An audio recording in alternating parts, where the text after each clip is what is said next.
Seorang mahasiswa semester 5 merasa lelah akibat banyaknya tugas dan kewajiban akademik yang melanda, ditambah permasalahan kompleks lain yang dialaminya. Banyak hal yang akhir-akhir ini men-trigger dirinya, dan dirinya merasa bahwa saat ini ia tidak baik-baik saja. Namun, ia tidak pernah punya waktu yang cukup untuk memeriksakan diri ke psikiater mengenai kondisi mentalnya, sehingga hanya ia biarkan begitu saja. Seperti sekarang, beberapa waktu ini ia kebanyakan menghabiskan waktu luangnya untuk menyendiri, enggan untuk bersosialisasi. Minimnya komunikasi dengan orang di sekitarnya semakin memperparah jalan pikirannya, juga cenderung untuk menganggap dirinya mengidap depresi dan merasa tidak layak tanpa dikomunikasikan dengan orang lain maupun ahli. Eits, jangan self-diagnose terkait masalah kesehatan mental seperti depresi ya. Mendingan kita cari tahu yuk apa sih gejala depresi itu dan bagaimana cara mendeteksi depresi dini. Depresi adalah gangguan mental yang umum dialami oleh masyarakat di dunia dengan berbagai kalangan usia. Nah, gejala depresi sendiri itu beragam dan bermacam-macam dan dapat dilihat secara langsung maupun tidak langsung oleh orang di sekitar. Dan perlu diingat bahwa gejala depresi yang dialami masing-masing orang itu beragam dan tidak bisa disamakan. Pengidap depresi mungkin dapat mengalami beberapa gejala yang cukup beragam, misalnya menurunnya suasana hati, tenaga maupun konsentrasi. Selain itu, pengidap depresi juga mungkin mengalami gangguan tidur, perubahan nafsu makan, maupun kesulitan bergerak, hingga keinginan untuk menyakiti diri sendiri, bahkan bunuh diri, yang kemudian dapat mempengaruhi aspek sosial dan pekerjaannya. Ada beberapa faktor resiko yang memicu terjadinya depresi pada seseorang seperti jenis kelamin, faktor sosial ekonomi, budaya, dan juga lingkungan pertemanan dan keluarga. Selain itu, perkembangan teknologi saat ini dinilai mampu menjadi faktor pendukung terjadinya depresi.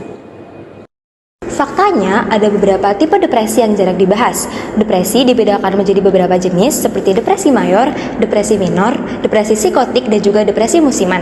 Beberapa tipe depresi tersebut memiliki tingkat keparahan dan juga jangka waktu yang berbeda-beda.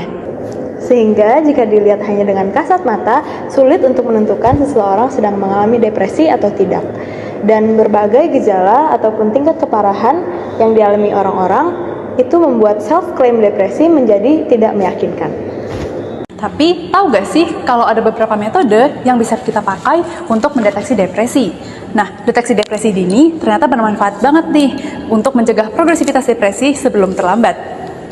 Salah satu metode yang dapat dilakukan untuk screening depresi adalah dengan kuesioner PHQ-9. Metode ini adalah metode yang cukup mudah dan juga memerlukan waktu yang cukup singkat. Kuesioner ini memiliki tingkat spesifitas dan juga sensitivitas yang cukup tinggi sehingga dapat mendeteksi depresi mayor maupun minor. Nah, kuesioner ini terdiri dari 9 pertanyaan singkat mengenai bagaimana kondisi pasien dalam 2 minggu terakhir dengan pertanyaan sebagai berikut. Pertama, kurangnya minat atau gairah untuk melakukan apapun. Kedua, rasa murung, sedih, dan putus asa. Ketiga, kesulitan tidur, mudah terbangun dari tidur, serta tidur terlalu lama. Keempat, rasa lelah. Kelima, kurangnya nafsu makan, serta terlalu banyak makan. Keenam, kurangnya percaya diri dan timbul perasaan kecewa terhadap diri sendiri. Ketujuh, kesulitan berkonsentrasi. Kedelapan, proses bergerak atau berbicara yang sangat lambat, serta timbul rasa gelisah. Dan yang terakhir adalah rasa lebih baik mati dan ada niat ingin melukai diri sendiri. Nah, jawaban dari pasien masing-masing akan diberikan skor dari skala 0 sampai 3. Skala 0 menunjukkan bahwa pasien tidak pernah mengalami dalam 2 minggu terakhir, sedangkan skala 3 menunjukkan bahwa pasien mengalami hampir setiap hari. Selanjutnya dapat dihitung jumlah keseluruhan skor dengan interpretasi skor 0 sampai 4 itu minimal, skor 5 sampai 9 itu ringan, skor 10 sampai 14 itu sedang, skor 15 sampai 19 itu berat, dan skor 20 sampai 27 itu sangat berat. Jadi, PHQ-9 dapat digunakan sebagai screening depresi dengan tipe pertanyaan yang sangat sederhana ya. Instrumen untuk screening depresi tidak hanya berupa PHQ-9 saja. Teman-teman juga bisa menggunakan instrumen lain seperti SRQ-20 untuk mendeteksi depresi sejak dini. SRQ terdiri dari 20 pertanyaan yang menjangkau faktor energi, kognitif, fisiologis, depresi, dan kecemasan. Semakin tinggi skor yang diperoleh, maka menandakan bahwa gejala yang dialami responden juga semakin banyak.